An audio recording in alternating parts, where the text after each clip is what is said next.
Health and Human Services in the U.S. rules federally funded healthcare workers can't deny care for religious beliefs. What we were just talking about. What's going on here? In 2019, the Trump administration issued the denial of care rule.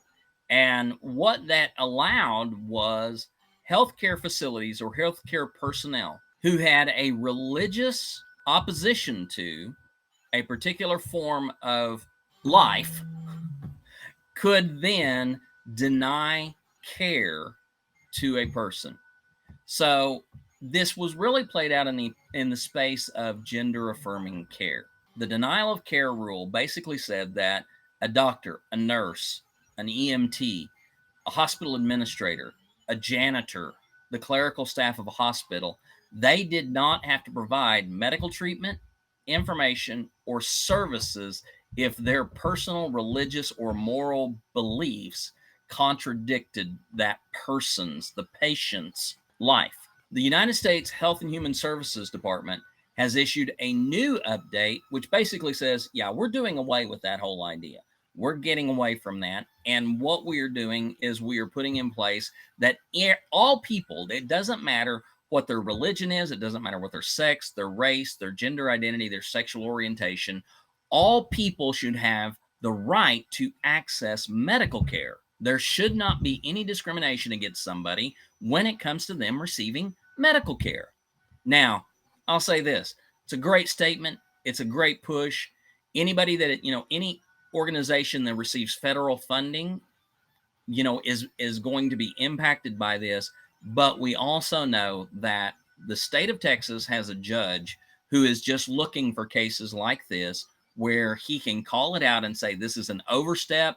This is more than what, this department has or this individual has any right to say or do. So we're going to see this being challenged probably in the next 2 to 3 weeks. And as I like to say very often, I feel like anything that is a public service like that, something like healthcare, something that everybody needs and somebody they need in sort of desperate fashion. It's a human need.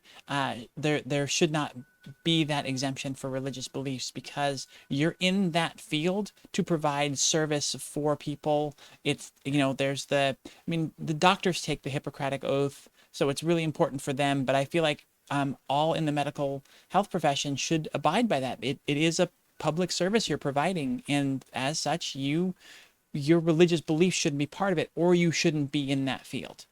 I know that whenever I received my certification as an EMT, I did not have to take an oath. Mm. But if I were in a situation where I was introduced to a patient and I refused to care for that patient, the ramifications of that would have been catastrophic. The idea of religious freedom and religious liberty to allow a healthcare provider to deny care to a patient is an embarrassment. To say, I'm not going to touch this person because of XYZ takes us back to the idea of leprosy and lepers colonies. The idea that they are unclean, they should not receive any public care, they should not have any assistance, they should not have anything. They need to be put out of the city, they need to be put out of the state, they need to be put out of the country, they need to be put out of their misery. That's what that is leaning to. I had a surgery and there was a chance for, I had heard from a doctor the possibility of a trans surgery as well. But since it affected reproductive ability, the hospital that they were going to take me to wouldn't allow that part of it because it was a religious based hospital. And as Mira points out there, in their area, it seems like all the hospitals are religious hospitals, and that is a problem. That is a problem. And I switched hospitals because I'm like, yeah, is there another hospital in the network? Because I will go to a place more more out of the way, less convenient, for the sake of not supporting a hospital that has that policy.